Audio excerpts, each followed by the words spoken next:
बिस्मिल्लाहिर्रहमानिर्रहीम। आप देख रहे हैं मीडिया पॉइंट 07।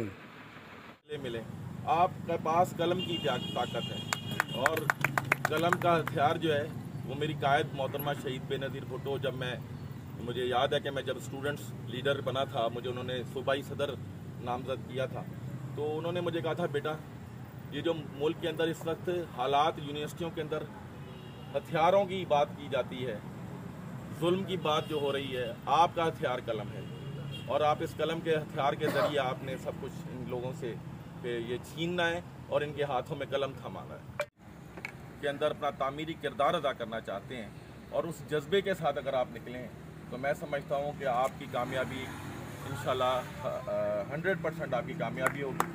और बहुत बड़ा मुझे ये एहसास है कि सहाफ़त कोई आसान काम नहीं है, बहुत बड़ा मुश्किल काम है जो आप सर अंजाम देते।